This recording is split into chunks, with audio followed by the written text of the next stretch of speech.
A Frankfort 20-year-old is recovering in Lexington after having his skull fractured in a fight last week. A team effort in one central Kentucky county to help get cocaine off the streets. We're there as police round up nearly a dozen suspects. And consider yourself warned. One Kentucky police department is taking a stand against an increase in creepy clown sightings.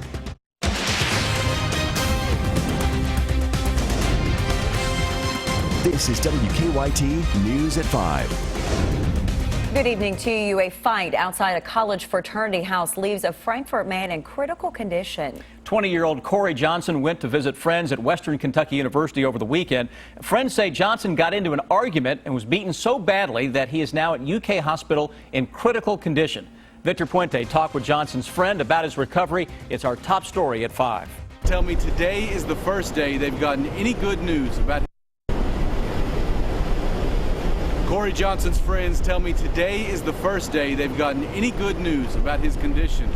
He's still fighting for his life here at UK's Chandler Hospital while they're trying to raise money for his family. Johnson went with a group of friends from Frankfort to Bowling Green Friday night. Police say he was attacked by several people near a fraternity house on Center Street. We were walking back down the road and someone said that one of our buddies had been taken to the hospital in the ambulance. They didn't realize how bad his injuries were until he was flown to Lexington. One of his co-workers tells me he has a fractured skull and bleeding on the brain. Completely devastated that, nobody deserves to be beaten, A fight's a fight, but nobody deserves to be beaten like he was beaten. Johnson has insurance, but he was also one of the breadwinners for his family. So his co-workers are trying to raise money while his parents are with him in the hospital. Today they got some good news about his condition. Things are getting better. It's the first day they gave us a thumbs up that things are going in the right direction. So that tells me the swelling's probably going down, hopefully. Despite that news about his condition improving, Johnson is still listed in critical condition here at the hospital. His co-workers tell me they expect it'll be a long road to recovery before he's able to return to work.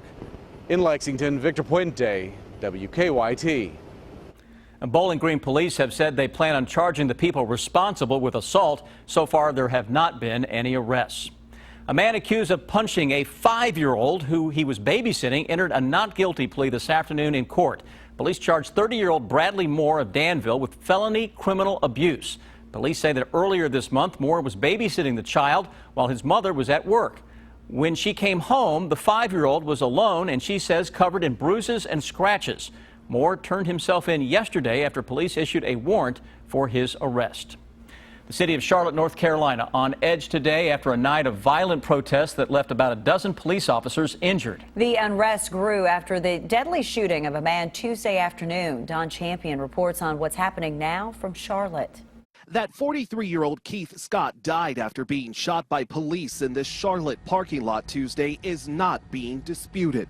But a witness is casting doubt on the official police story about who shot him and why. Police Chief Kerr Putney says officers looking for the subject of a warrant noticed Scott with a weapon.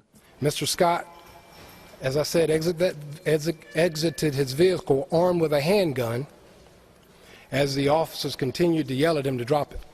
He stepped out, posing a threat to the officers, and Officer Brentley Vinson subsequently fired his weapon. Officer Vinson, an African-American, was placed on administrative leave. They're not telling you what actually happened to that man. They're trying to cover it up. Tahisha Williams says she witnessed the shooting and took this video moments after the gunshots. But her story is very different from what police say happened, including the race of the police officer. The white cop with the bald head pulled up behind that man, blocked him into his parking space. He couldn't move. Told him to get out, put your hands up. He got out, walked behind his truck with his hands up, and the man shot him 4 times. And when he got out the car, a book fell off his lap, the book that he was reading. Police say no book was recovered from the scene, but that a handgun was. The discrepancies are only adding to the tension here. Last night, protesters clashed with police, throwing rocks and bottles and damaging patrol cars. Today, both sides are calling for calm. Don Champion, CBS News, Charlotte. Some African American community leaders are calling for an economic boycott of the city. The family of a man shot dead by police in Tulsa, Oklahoma was in New York City today calling for a National Day of Justice and prayer next week. Family members say regardless of what was found, Terrence Crutcher did not have a gun in the car. A federal civil rights investigation is already underway into the shooting. Federal, state, and local police teamed up to try and take on the drug problem in one Kentucky community. A dozen people are now behind bars in an effort to get drugs off the streets in Bourbon County. Sean Moody reports from the live desk. Police say they're not done making arrests. Sean? Hey there, Amber. Kentucky State Police said they'd been working with the ATF and the Bourbon County Sheriff's Office for a while on this investigation. They were going after people who they said were trafficking in drugs. State police said the people they arrested today were involved with heroin and crack cocaine. They arrested 13 people in all, charging them with trafficking in a controlled substance. They said this roundup was a result of a lengthy investigation by all the agencies involved and that there were no incidents when they arrested those people this morning. Obviously, right now, the drug problem in Kentucky is bad, and we're out here trying to, get everything that we can off the streets and charge the people properly. They had more warrants for other people who they'll keep looking for over the next few days. At the live desk, Sean Moody, WKYT. Sean, thank you. State police said the other people they're looking for have charges from Bourbon County but likely live in surrounding areas. We are one day closer to the start of fall, but you definitely don't need your jacket. It was quite warm outside today, the kind of weather that might make you sweat. So is there a cool-off coming for us anytime in the near future? Let's ask Chief Meteorologist Chris Bailey. He's in the First Alert Weather Center with more. Hi, Chris. Hey, the short answer to that, and hi, by the way, Amber, is no, at least in the short term. Longer term, you got to wait until next week. Be patient in a pattern like this because it's stuck in neutral, and that means we're stuck on summer. Defender Radar Network in a moment will show what this skyline is proving to be correct. Not a cloud in the sky. You're not going to get precipitation, and that's actually a good-looking shot until you throw the temperatures into the mix, upper 80s to around 90 degrees. No thanks. Out and about this evening as the sun gets low on the horizon.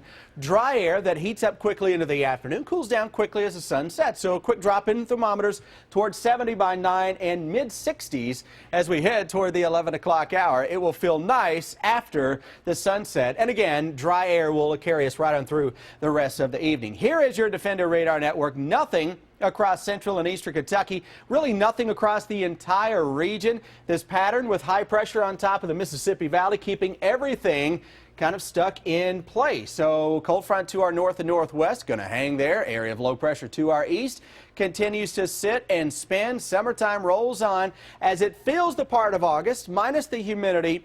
But if you are looking for some honest to goodness changes, we have at least the potential for some of those to show up in the 7-day forecast. Week 2 continues to be a whole lot more interesting than week 1. That's where we are now. I'll show you what I mean by that when I come back in a big dip in the jet stream in a few.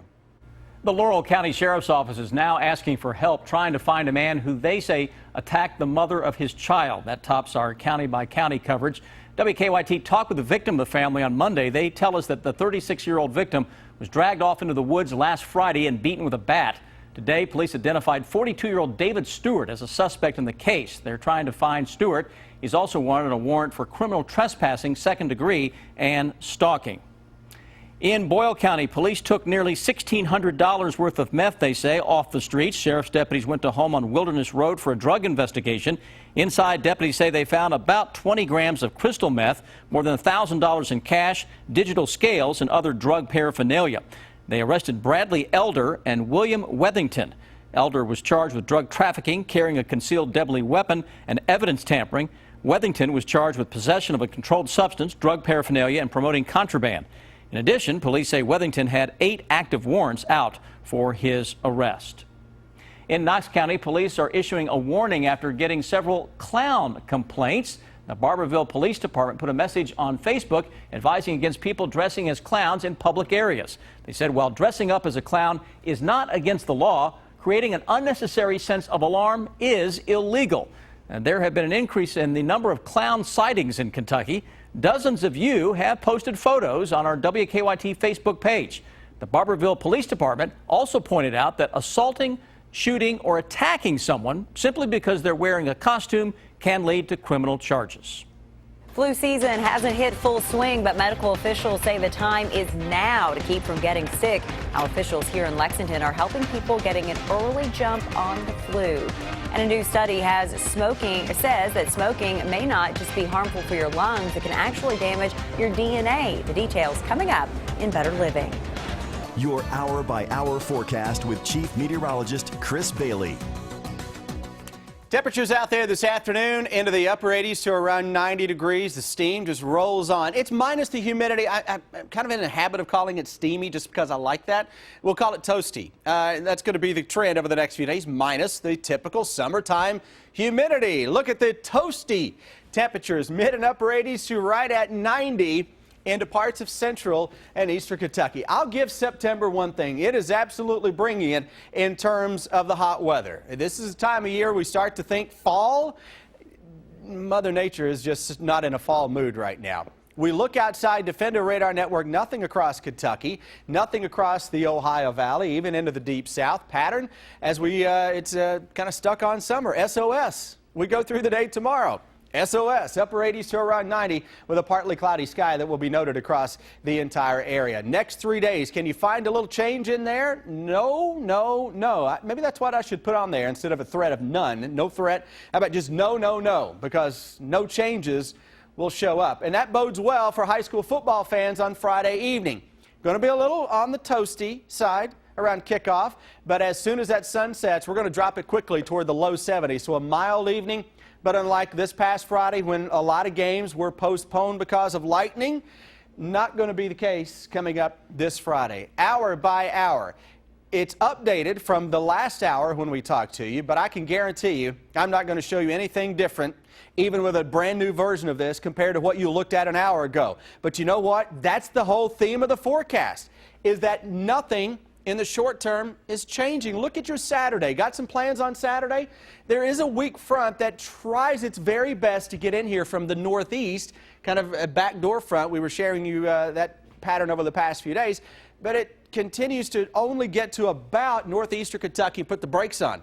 So that means we may stay on the toasty side into early next week, at least into Sunday, Monday. Then by late Monday, Tuesday, Wednesday, middle and into next week, jet stream wants to take a big dip across the eastern part of the country. Typically, in a setup like this, you can get what is known as a big upper level cutoff low.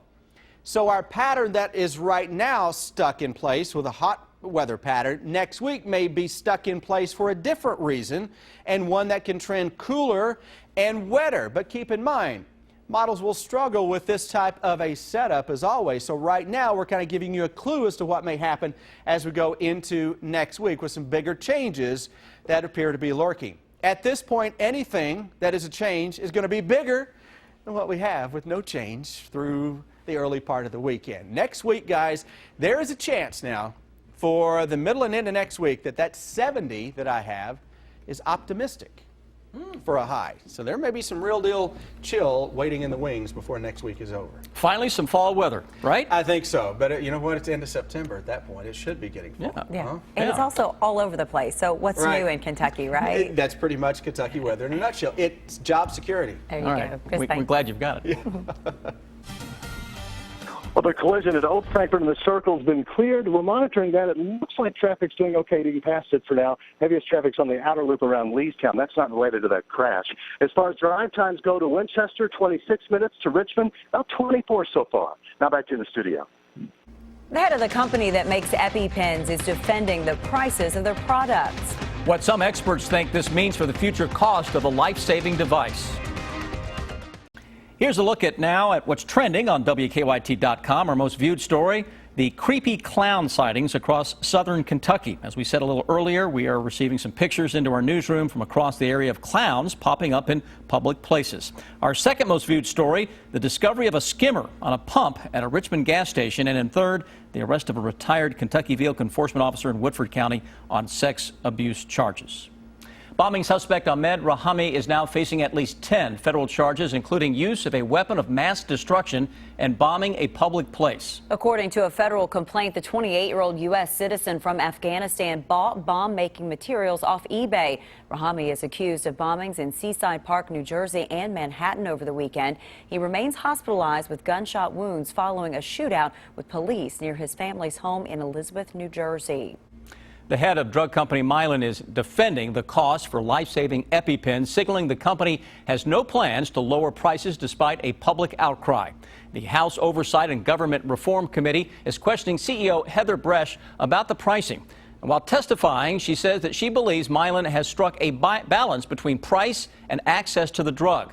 The price of EpiPens has grown to $608 for a 2-pack. That's an increase of more than 500% since 2007. Flu season has arrived in Kentucky earlier than usual. Fayette County was one of 4 areas in the state that has already seen positive flu test results. And now the health department is hoping people will take steps to protect themselves from becoming the next flu case. Michelle Chamberlain talked with health officials about why they say getting vaccinated now is the best approach. Good morning. How are you? You can get a jump start in protecting yourself from the flu this year starting today. Health officials say the flu is hitting Kentucky early this year, and because of that, the health department is offering flu shots earlier than originally planned. Officials say there have been 10 confirmed flu cases in the state and 1 right here in Fayette County. The health department says the flu typically doesn't show up till October or November, with peak season being in late January. When you're outside and the temperatures in the 80-degree area, you're not thinking about the flu. The flu is generally something you think of when snow is falling or the leaves are turning brown and orange. It's definitely early for the flu. You can get a flu shot at the Lexington Fayette County Health Department on Newtown Pike. The vaccine will be available this week through Thursday from 9 to 3. No appointment is necessary and the cost is $30. It's almost now the flu season is almost running year-round. So, because last year we saw it from October and November into April and May. So that's a very brief break from the flu. Officials encourage the vaccine for anyone 6 months and older, especially pregnant women, kids, the elderly, and their caretakers. In Lexington, Michelle Chamberlain, WKYT. Also, there will be a free event on October 20th from 4 to 7 in Lexington at Consolidated Baptist Church in Lexington and at Southland Christian Church's Richmond Road campus. Instead of an argument, police say a man who got angry at his landlord decided to throw homemade bombs at her. Details on his arrest new at 5:30. A new study proves that smoking can cause permanent damage to your DNA, and to look at the warning signs to prevent sepsis infections, which can be deadly.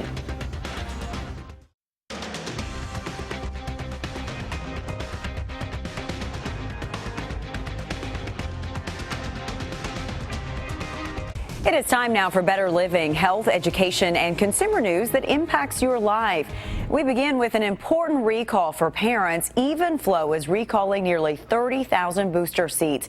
It affects the Evolve 3-in-1 seats. Evenflow says children can loosen harnesses without an adult knowing. So far, the company says it has not received any reports of injuries. Another revealing study is shedding light on just how bad smoking really is for you. A study published in Circulation suggests smoking may permanently damage DNA, leading to life-threatening smoking-related illnesses. But the encouraging news, researchers found that once a smoker kicks the habit, the majority of DNA signals return to normal levels after 5 years. Study authors said their findings are significant because knowing which DNA sites are affected may aid in the development of new treatments for smoking-related illnesses. Sepsis is a medical condition that is called a silent killer. It's particularly devastating when it develops in children. September is Sepsis Awareness Month, so health agencies and children's hospitals are trying to get the message out about what sepsis is and how it can be avoided. Kim Hutcherson explains in today's Health Minute. Sepsis is a life-threatening complication caused by the body's response to infection. Almost any infection can cause it, but once sepsis sets in, early treatment is critical. Sepsis can cause tissue damage, organ failure, and death. It's a leading cause of death among children. For them, the risk of death increases for every hour of delay in treatment. Some 40,000 children are diagnosed with sepsis each year. 4,500 die, and 38% are left with a lifelong disability. The trouble is, sepsis can be difficult to diagnose and can be confused with other conditions in its early stages. The CDC says it's important to educate people about infection prevention. Always clean cuts and scrapes and maintain good hygiene. It's also important to know the signs and symptoms of sepsis so you can act quickly to get medical care if you need it. The signs are shivering, accompanied by fever or feeling very cold, extreme pain or discomfort, clammy or discolored skin, confusion or disorientation, shortness of breath, and a high heart rate. For today's Health Minute, I'm Kim Hutcherson. Now, here's what's coming up for you today at 5:30.